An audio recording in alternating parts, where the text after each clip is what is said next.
Saludos amigos, muy buenos días para ustedes y bendiciones. La gracia por preferirnos y permitirnos nueva vez entrar a sus hogares para llevarle una entrega más de su espacio, El Otro Enfoque, que se transmite por Cananga Televisión.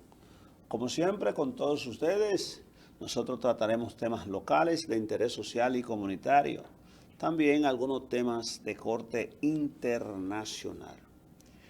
Lo que tenemos de nuevo en la palestra es la intervención que tuvo en los medios de comunicación masivos el ministro de Finanzas y Economía, Magín Díaz, quien anunció una reforma fiscal.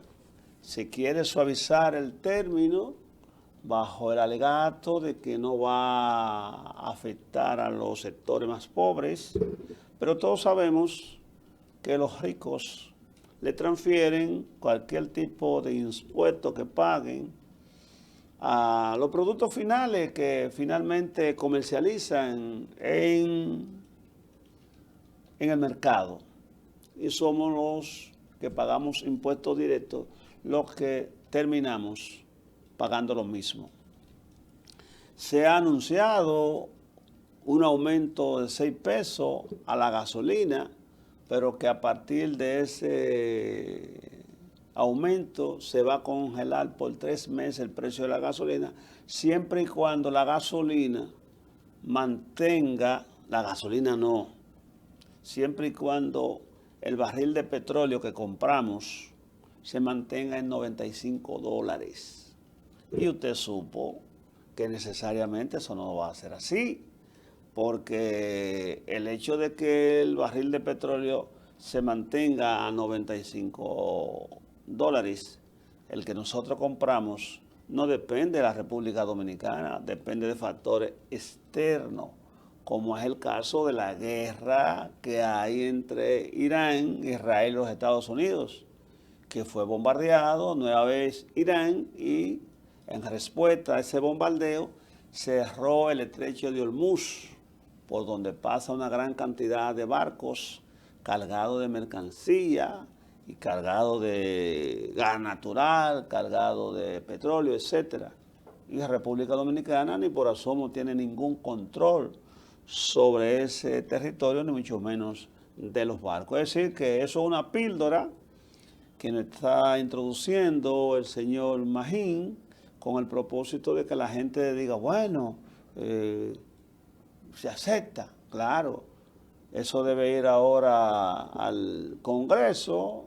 Usted sabe que son sellos bomígrafos del Poder Ejecutivo, porque ningún congresista, senador o diputado se va a parar a defender el interés de la población, porque el año próximo vienen elecciones primarias para elegir a los candidatos o convención de dirigentes para elegir los candidatos que el PRM va a presentar en el 2028 en las elecciones primero municipales y posteriormente congresuales y presidenciales.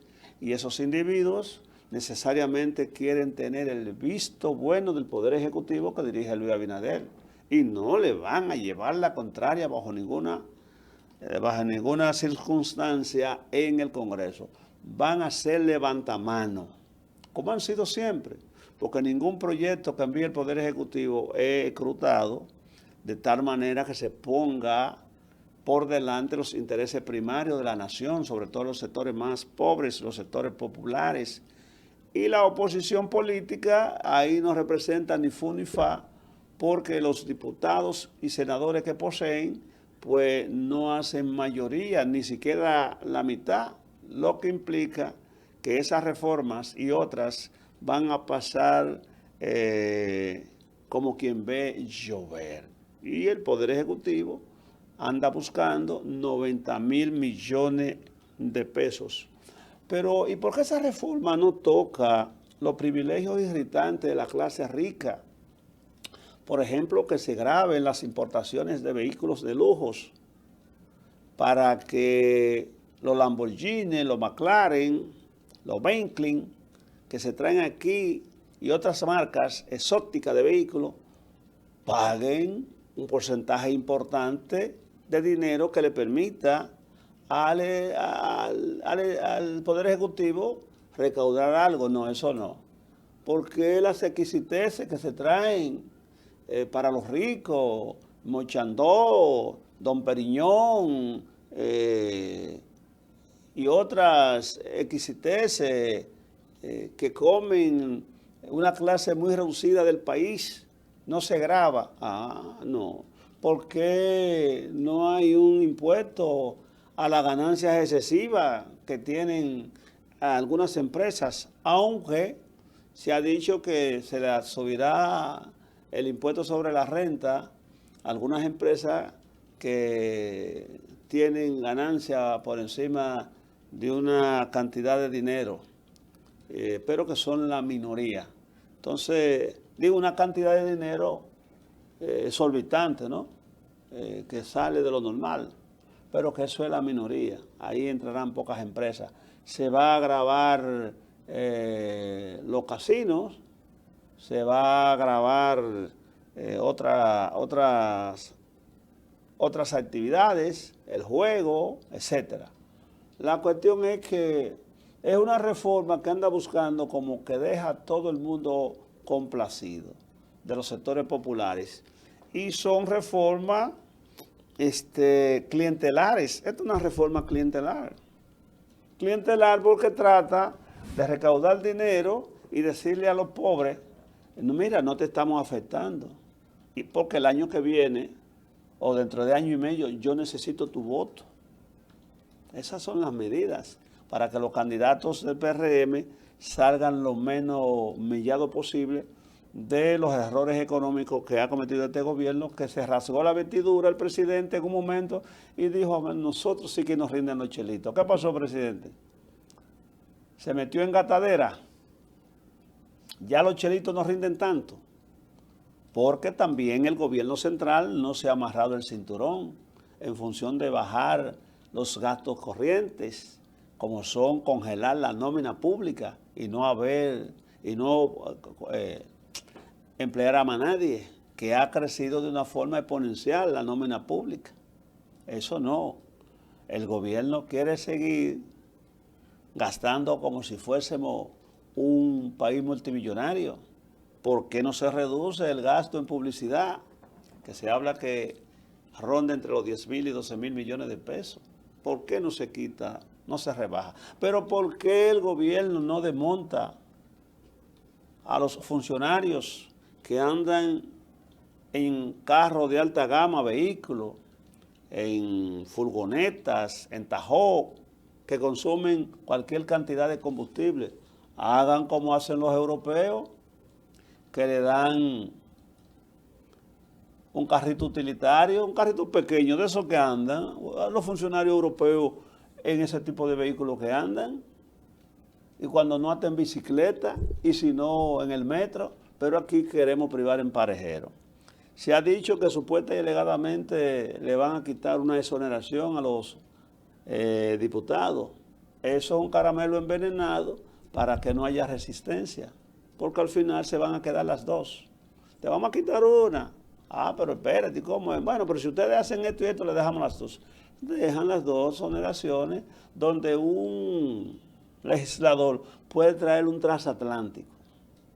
Recientemente aquí se aprobó, hablando de transatlántico, una ley que exonera de impuestos al que quiere traer un yate de lujo, al que trae un jet ski, al que trae cualquier artículo acuático para favorecer a la senadora de Puerto Plata y al senador de Nagua, Victoria Ye. Aquí usted trae un transatlántico y usted no paga impuestos. Pero por favor, ¿y quiénes usan los transatlánticos? Ahora, como Ginés Burnigal, que tiene negocios colaterales, porque es que van al gobierno a prevalecerse de la condición, de la función que tiene para legislar para sí mismo, y eso es ilegal. Pero lo hacen ellos, mientras están en el poder, que por cierto salió con una estupidez la senadora de Puerto Plata, de que va a meter un proyecto de ley, una resolución, para que se le cambie el color a la papeleta de Amila y a la de 200, porque parece que ella, pagando una cuentecita, se equivocó y en vez de dar papeleta de 200, la dio 10.000. Oiga qué propuesta de una senadora, ¿eh? Siempre favoreciéndose a sí mismo. Entonces de eso se trata, de que los pobres, los más necesitados, van a pagar la cuava, porque todo se hace, como dice el Chapulín, debidamente calculado cuando se trata de favorecer a los sectores poderosos. Da pena que Magín Díaz haya cambiado de opinión tan rápido, porque cuando era opositor, proveniente del PLD, que iba a algunos programas de radio, pues el hombre pensaba distinto como ahora, pero como empleado público de nomenclatura importante en términos del dinero que gana y los privilegios que da el ser ministro de Hacienda y Economía, imagínese usted. ¿Se dan cuenta que no tienen ninguna ideología, que no tienen en ocasiones ni principio, que la cuestión es yo estar flotando como el colcho, aunque sea en excremento? Espere su tablazo de la gasolina y con ello, como es natural, el aumento que se produce tipo avalancha en todos los productos y todos los servicios. Que Dios nos coja confesado. Mire, una cosa interesante, y más que interesante, el término es eso, lamentable, fue que una madre y su hijo fueron encontrados muertos en una torre del ensanche Piantini. Tenemos que la Policía Nacional está investigando, pero a su vez confirmó que la identidad de las dos personas fallecidas, una madre y su hijo, hallada en el interior de la torre Alpel 7 en el ensanche Piantini, Distrito Nacional, mientras una tercera persona, una mujer, fue encontrada inconsciente y permanece ingresada en un centro de salud. Las víctimas mortales fueron identificadas como Raiza Julia Serrano Guzmán, de 50 años, y Jardín Noel Cornelio, de 20, ambos dominicanos con ciudadanía estadounidense. Según los datos preliminares, la tercera afectada es Carolyn Milagros Pérez, de 22, quien continúa recibiendo atención médica. Ese es un hecho que se va a resolver rápido para dar con las circunstancias en que fallecieron esas dos personas, porque, aunque está bajo investigación, son ciudadanos norteamericanos. Y aunque son de origen dominicano, la embajadora norteamericana va a estar pendiente de que se investigue y si se determine.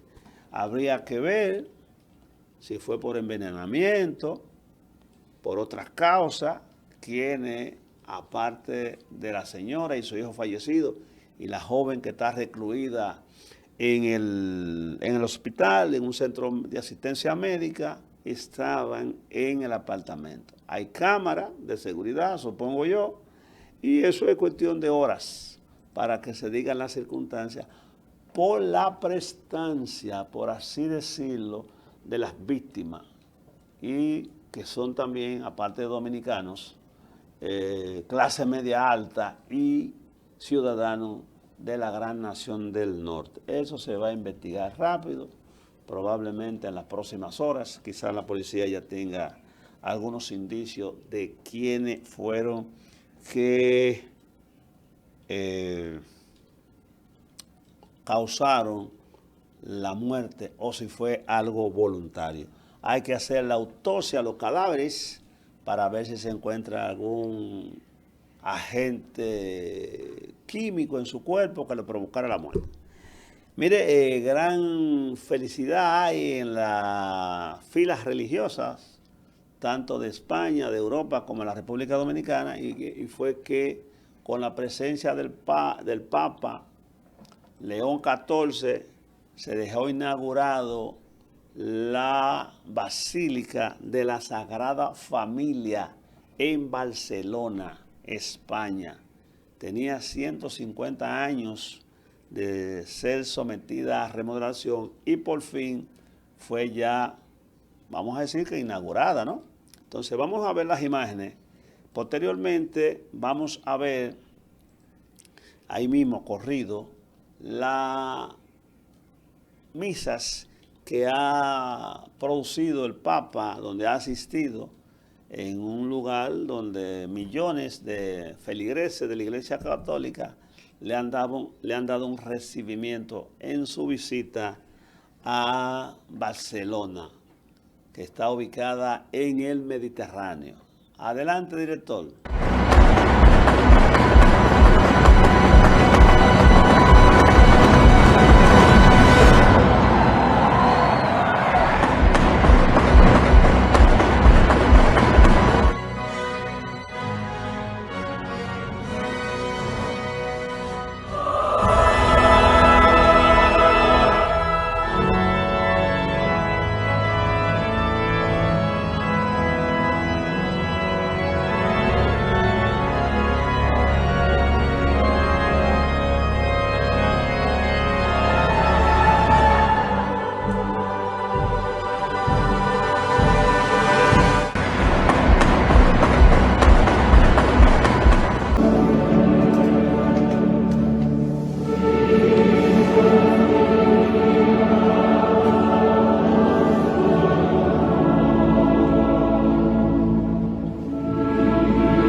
Bueno, pues pudieron ustedes observar a través de la magia del video la reinauguración de la Catedral de la Familia, de la Sagrada Familia allá en Barcelona.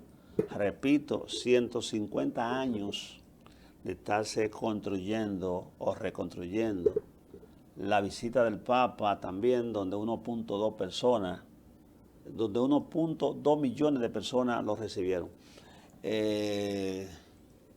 Yo tengo fotos de la catedral, un par de veces que he ido a Barcelona. Aunque la estaban reconstruyendo, en un momento permitían que los turistas pagaran $20 y se entraba a la catedral. Se entraba a la catedral y uno veía esta hermosura.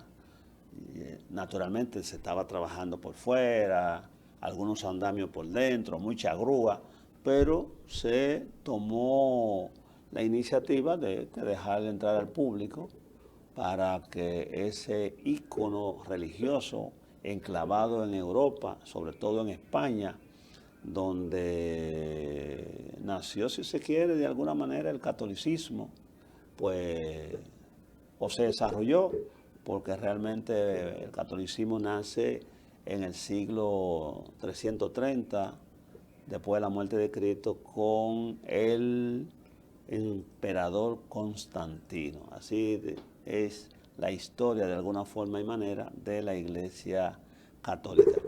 Este sábado, cuando estemos a 20 del mes de junio, nosotros estamos invitando a todo el que quiera asistir, a los petromacorizanos, al quinto encuentro dominicano de cementerios patrimoniales.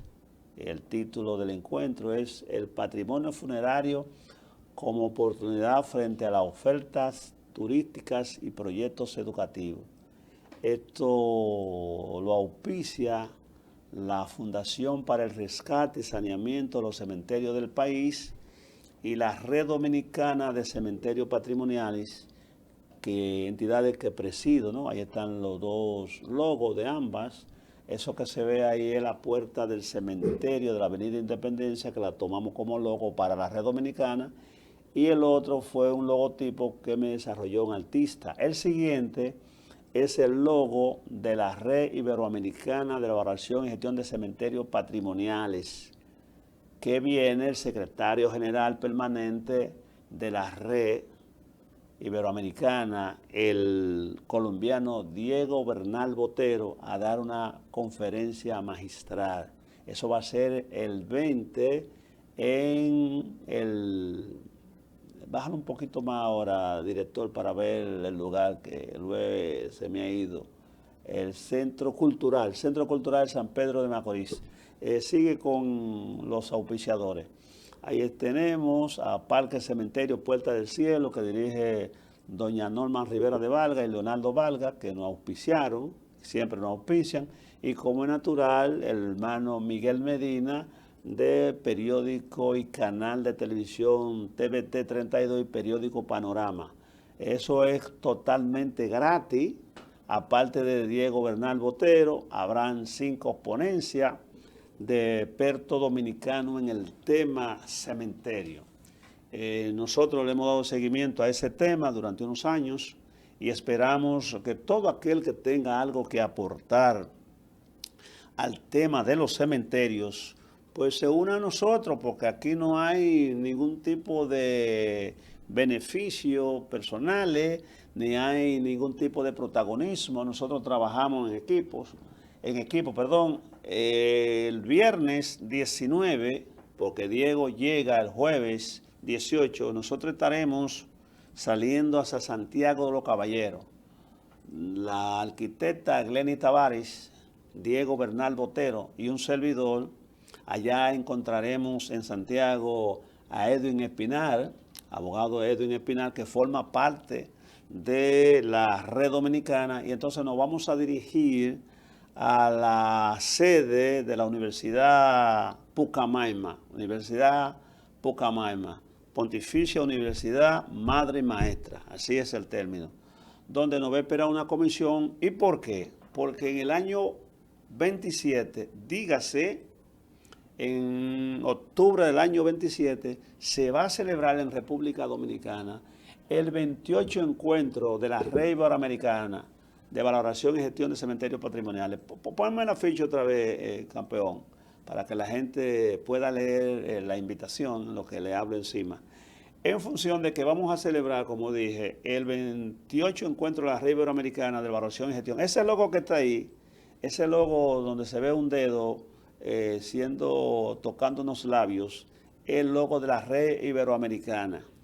Naturalmente nos dan permiso para utilizar el logotipo porque la Fundación para el Rescate y Saneamiento de los Cementerios del País, FUNRESANA, que está a la derecha mía en el extremo, pues es miembro con derecho a voz y voto en las asambleas de la Red Iberoamericana de Valoración y Gestión de Cementerios Patrimoniales. Entonces estaremos ya conversando con las autoridades de la Universidad Pontificia Madre y Maestra, porque ya rubricamos el acuerdo, es para los detalles. Usted dirá, bueno, pero si eso es en el 27, ¿y qué tanta prisa? Sí, hay que irlo montando porque vienen expositores de unos 20 países de Iberoamérica, intelectuales de muchos lugares del país, y hay que ir preparando todo el proceso, hotelería, vuelo, dónde desayunan, dónde comen, etcétera, etcétera, etcétera. Y eso hay que irlo coordinando con la Universidad Pontificia Madre y Maestra. Todos los años nosotros celebramos un encuentro, por eso es el 5º encuentro de la Red Dominicana, que se va a celebrar en San Pedro de Macorís, en el Centro Cultural, al lado de la Catedral, naturalmente gratuito. Eso vamos a arrancar, si Dios quiere, 9:15 de la mañana, más o menos, porque aunque uno diga a las 9, pues regularmente los dominicanos se atrasan un poquito, entonces estaremos lo suficientemente temprano en San Pedro el próximo sábado. Yo, para ir coordinando el montaje del evento, me voy a trasladar mañana a San Pedro a los fines de ir, ¿verdad? Pues tomando nota y la próxima semana, el 19, viernes por cierto, estaremos en Santiago con esa situación. El tema cementerio es muy apasionante. Nosotros los dominicanos a veces lo vemos con desdeño. Es nuestra casa grande donde vamos a estar muchos años y las personas, no importa la posición social que ocupen, debe su descanso eterno porque nadie, a no ser que sea Jesucristo, ha vuelto a la vida y va a estar enterrado, sabrá Dios qué cantidad de siglos, pero debe estar ahí enterrado con la dignidad de vida. Y nosotros luchamos porque los cementerios sean tratados con respeto, que se deshierven, se saque la maleza, se pinten, no se haga el hacinamiento que hay aquí, pero para ello nosotros solo recibimos algún tipo de apoyo mínimo del sector privado. El sector público no pone un quiquí para eso, porque ese tema ni le va ni le viene a los funcionarios del gobierno. Entonces, quedan todos ustedes debidamente invitados, el que pueda viajar de la capital hacia San Pedro, aprovecha y después del encuentro almuerza ahí donde amable, valga el anuncio, se come unos pasteles en hoja, como probablemente lo haremos nosotros. Mire, una situación incómoda, y fue que la hermana Claudia Pérez Latora fue condenada en el día de ayer por la juez suplente de la 8ª Cámara Penal del Distrito Nacional a 1 año de prisión en Najayo Mujeres, a ser cumplido en el Centro de Reclusión Najayo Mujeres, y a 5 millones de pesos de indemnización a favor del diputado Gori Moya, a quien hasta este momento la justicia dominicana ha encontrado indicios de que la Tora lo difamó. Vamos a escuchar qué dijo la Tora al salir de la sala de la 8ª Cámara Penal. Adelante, director. Claudina Pérez Ramírez, culpable de la comisión de difamación así como injuria mediante la utilización de medios electrónicos, telemáticos o de telecomunicación, en violación a las disposiciones contenidas en los artículos 21 y 22 de la Ley 5307 sobre crímenes y delitos de alta tecnología, en perjuicio del señor Sergio Moya de la Cruz Gori. En consecuencia, se le condena a cumplir una pena de 1 año de prisión en el Centro de Corrección y Rehabilitación de Najayo Mujeres. Condena a la señora Claudina Pérez Ramírez al pago de las costas penales del proceso. Declara bueno y válido en cuanto a la forma la demanda civil hacia... No, ahí mismo en ese. No estaba. Ok, bueno, parece que no estaba una información que queríamos pasar. De todas formas y maneras, eso no apresan a la Tora inmediatamente, porque la magistrada lo que leyó fue el dispositivo. Tiene un tiempo suficiente para motivar el por qué encontró a la Tora culpable. Luego, pues, notificará la sentencia ya íntegra. Vamos a ver qué dice la Tora. ¿Qué pasó? ¿Qué pasó? Goriboya, señores, narcotraficante y delincuente 1 millón de veces. Ahora, con más fe, este tribunal acaba de avalar mi responsabilidad de que el señor Goriboya, narcotraficante y delincuente, 500 veces, 1 millón de veces, espero que ahora que él me mate. Por eso fue que hicieron, señor, este cambio de jueza, el cambio de jueza y todo eso. Nosotros lo sabíamos ya. Por eso yo vine aquí tranquila, porque yo sabía lo que iba a pasar. Me importa ahora qué él va a hacer ahora. ¿Qué tú vas a hacer, Gori? ¿Qué tú vas a hacer ahora? Fuiste condenada. Fuiste condenada. La jueza, por eso hubo el cambio de jueza, por eso fue tardío todo esto, por eso se planificó todo. presidente Luis Abinader. Usted y su narcotraficante preferido, que es Gorimoya, planificaron todo esto. Para que yo sea con yo veo que ya, narcotraficante, usted tiene un narcoestado, presidente Luis Abinader. Un narcoestado. ¿A qué ¿Y fue que ahora te qué me van a condenaron? matar ahora? Me van a matar. Ahora me van a matar. 1 millón de veces narcotraficante. ¿Y qué te delincuente. impusieron hoy? Pues pregúntalo tú, vete. Bueno, nosotros estuvimos en la 8ª Sala Penal desde temprano para solidarizarnos con la Tora porque es comunicadora. Y como dicen los motoristas, igual los comunicadores, un golpe a uno, un golpe a todo. Yo no soy periodista ni cosa que se parezca. Vengo a ser pinino aquí de opinión con ustedes, pero necesariamente si hay una agresión contra un periodista o comunicador, yo estaré ahí, porque de alguna manera se golpea al sector.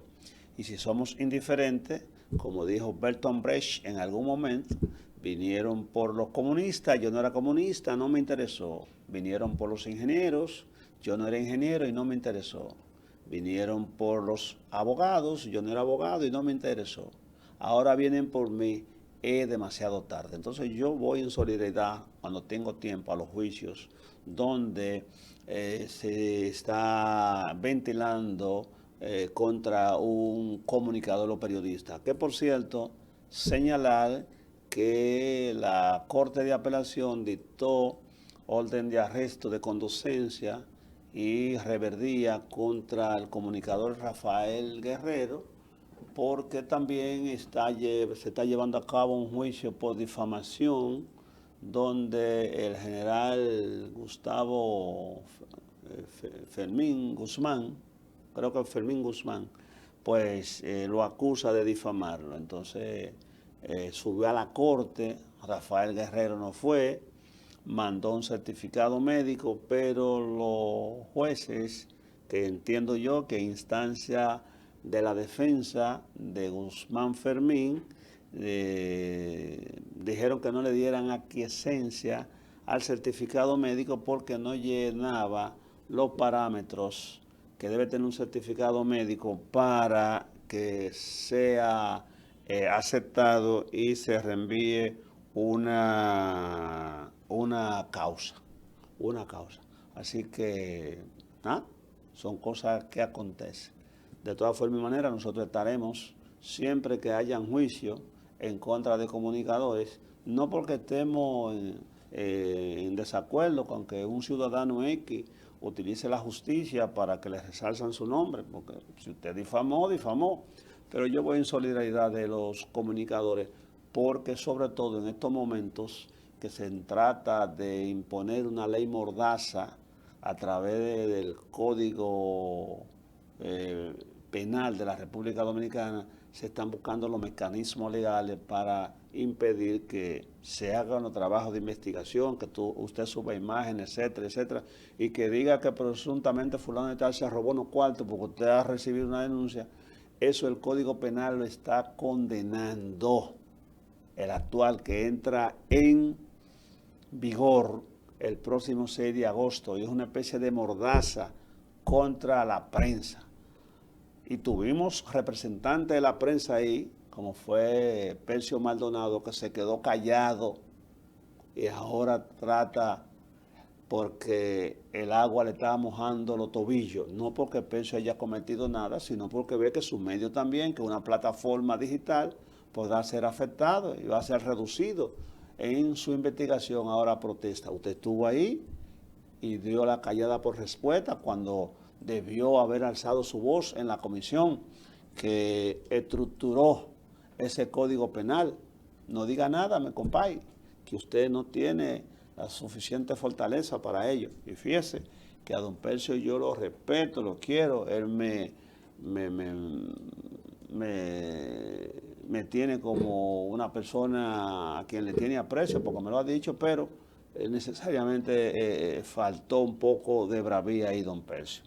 Otra cosa interesante, y ya trasladándonos al Perú, es que según la OMPE, que es el organismo que hace las veces como de Junta Central Electoral, y no como de Junta Central Electoral, juntas de allá, pues ha dado provisionalmente los cómputos finales ya en el Perú, escrutado el 100% de los votos y da a Keiko Fujimori como la posible candidata electa del Perú. Luego de estar por debajo, ahí tiene el 50.00.2, Keiko Fujimori, con 9 millones, acércalo director, yo de aquí no lo veo.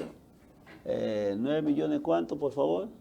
9 millones, ahí lo tenemos, ahí lo veo. 9 millones 32 mil 661 votos contra Roberto Sánchez, que tiene el 49.998%.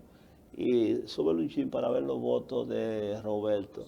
No se ve. Bueno, la cuestión es que en ese boletín, el último boletín, la distancia entre ellos se acortó a 554 votos.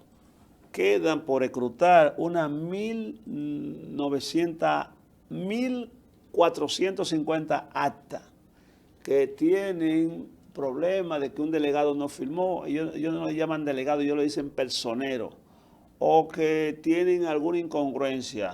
Entonces eso va a ser revisado a partir de hoy. Bueno, ya tienen que estarse revisando porque en el Perú tiene una diferencia de 2 horas. Nosotros tenemos 2 horas adelantados. Si arrancan a trabajar a las 8, pues ya probablemente estén casi trabajando.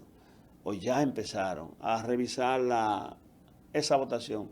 Pero desfavorece al señor Roberto Sánchez, y es que en esos lugares que son acta del extranjero y acta del Perú, en la capital de Lima, donde Keiko arrasó que le ganó con un 63%. En esos 2 lugares al señor Roberto Sánchez, por lo que los expertos en materia de estadística, en materia de encuesta, la ISO y demás, están pronosticando que Keiko Fujimori va a ser la presidenta electa y va a gobernar el Perú a partir del 27 del mes siguiente, porque ella toma posesión en junio 27, por 5 años. A Keiko le va a tocar hacer algunas negociaciones, porque a lo interno ella perdió las elecciones. Cuando digo a lo interno es si sacamos los votos del extranjero, y solamente sumamos los que votaron dentro del territorio peruano, Keiko perdería las elecciones. Pero en el extranjero Keiko pasó como una tromba. 1.200.000 peruanos están registrados. Creo que votaron por encima de los 600 o 500.000, pero Keiko sacó el 63% de esos votos. Así que Keiko es, sin lugar a duda, la presidenta del Perú, porque ya no hay donde buscar un solo voto para el señor Roberto Sánchez. Los peruanos son 27 millones y algo de votantes. Votaron aproximadamente cuando contabilicen van a ser casi 19 millones. Se quedó sin votar unos 8 millones y pico. Es decir, es un tercio que se quedó sin votar.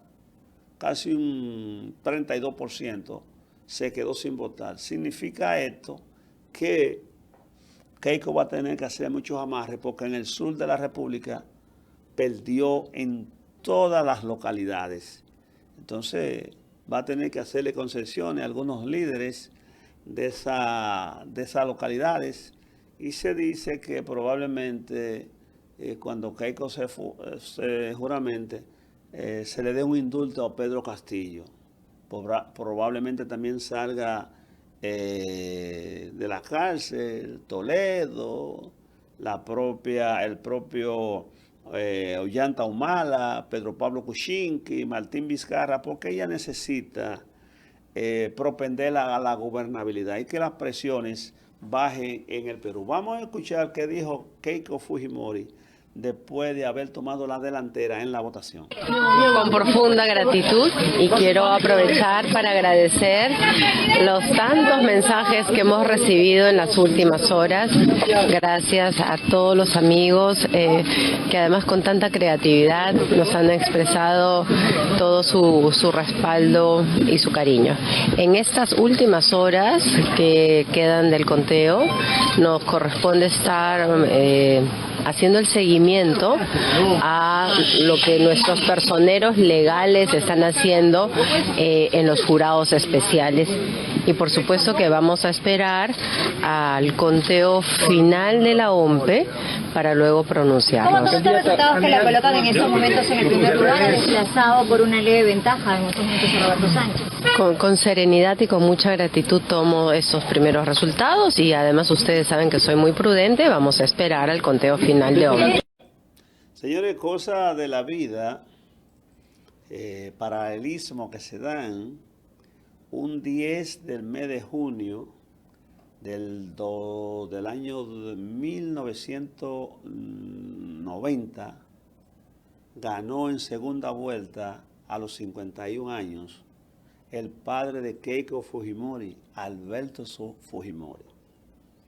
Un 10 del mes de junio del año 2026, a los 51 años, gana Keiko Fujimori las elecciones, hija de Alberto Fujimori. Fíjese qué cosa, ¿verdad? Qué cosa tan, si se quiere, coincidencial. Mire, siguen los haitianos haciendo de la de ellos. Ahí cerraron la carretera del este bajo argumento poco creíble. Pararon todo el tránsito desde la carretera que trae a la gente desde el este profundo hacia el distrito Boca Chica y zonas aledañas. Vamos a ver qué era lo que alegaban los haitianos para cerrar esta carretera. Adelante, director, por favor. Han paralizado la autopista del este, miren, señores. Han paralizado, miren la policía por allá, miren. Miren la policía en los montes, miren. Señores, miren lo que han hecho. Han paralizado la autopista del este, miren. Todo el este está paralizado, señores. Atiendan, miren. Estamos a 52 kilómetros de Boca Chica. Y paralizaron entero el este. Ya ustedes saben, señores. Miren esto. Qué caos tiene, miren. Ya ustedes saben. Bueno, seguimos ahí. Nosotros seguimos ahí, dejando que los haitianos ganen fuerza, que se aposenten en nuestro territorio. Y nos va a pasar igual que hicieron los moriscos en España. Recuerdan ustedes que los moriscos, descendientes de los musulmanes, gobernaron a España durante cerca de 8 siglos. En Granada y otras localidades, luego de que fueron sacados los musulmanes de España, se quedaron unos reductos. El rey de entonces, tanto Carlos V como Felipe II, bajo la égida de que esos musulmanes se convirtieran al catolicismo, usaran normas y costumbres españolas, pues le dejaron que usaran su ropa y su cántico. Pero claro, esa supuesta conversión al catolicismo fue un aguaje, porque ellos siguieron actuando en esas montañas, en esos lugares a veces hasta inalcanzables, inhóspitos. Siguieron practicando sus religiones musulmanas, pues se rebelaron y le dieron agua a beber a los españoles. Y tuvo que ser don Juan de Asturias, designado por el rey Felipe II de entonces, hijo de Carlos V, rey en ese momento de Alemania y España al mismo tiempo. Don Juan derrotó esas aspiraciones de hacer alborotar el Estado, o si se quiere, bueno, vamos a decir que el Estado español de entonces. Eso nos va a pasar a nosotros. Nos va a pasar a nosotros con los haitianos. Se han ido aposentando, han ido llegando, tranquilitos, pero ellos no pertenecen al sentimiento, ni le guardan pleitesía a la bandera. Nos vamos a joder. Pero bueno, mire, ahí en Cotuí siguen la protesta por parte de los lugareños, y es que un hospital donde se invirtieron 132 millones de pesos, se dice que le dieron un paño con pata, lo pintaron, y que eso fue la inversión de 132 millones de pesos que daba para construir un local nuevo. Vamos a ver qué dicen los comunicadores y moradores de allá. Por aquí, en el municipio de Maimón, con el Chino. Chino, dígame, ¿qué usted dice acerca de esta obra aquí en el municipio de Maimón en el día de hoy? Lo que está pasando es ahora mismo aquí, porque aquí hay un tigueraje ahora mismo con esta política. Mira, 132 millones de pesos, mira, en ese hospital. Y ahí fue lo que hicieron, fue que pusieron un letrerito ahí, de que remodelado. Esos 132 millones, aquí manda un hospital bueno, porque aquí lo que da la barrigó y da colmidón. Da para dar aquí, mire, hace un hospital como se merece, ¿entiendes? Pero aquí hay unos tigres que, mire. ¿Usted cree entonces que se gastó demasiado ahí? Se gastó demasiado y dejan el mismo hospital, lo que le fue una pinturita que le dieron ahí delante. Entonces están engañando al presidente, no se deje engañar al presidente. Gracias, gracias, Chino. Bueno, el Chino dado al pecado, ahí en Maimón, Cotuí. Aclárenle los ingenieros, contratistas y el gobernador, y los diputados, Saoki Duarte y comparte que son de allá, que qué pasó con esos 32 millones de pesos. Pero bueno, entre PRMistas te vea, mire, una situación bochornosa, hablando de cementerios, es lo que está aconteciendo en Vallaguana. Y es que la alcaldía de Vallaguana está sacando los féretros y osamentas de los ciudadanos fallecidos sepultados en el cementerio municipal, bajo la égida de que no pagan un impuesto y cada 7 años el que no lo paga lo sacan. Pero hay un ciudadano que presenta su recibo y dice que también sus familiares fueron expulsados, fueron exhumados sus cadáveres sin darle la debida información ni llenar el protocolo a los familiares. Vamos a ver, director, por favor. El Campo Santo del municipio Vallaguana está poniendo en apuros a las personas que tienen un familiar enterrado allí, y es que se ya han cumplido el tiempo de estadía otorgado por el ayuntamiento, y el familiar que no dispone de al menos 150,000 pesos para que los huesos de sus difuntos continúen sepultados en el cementerio, epa fuera que van. Dicen que cuando pasan los 7 años se le informa a los dueños de que deben pagar o buscar la manera de exhumar el cuerpo.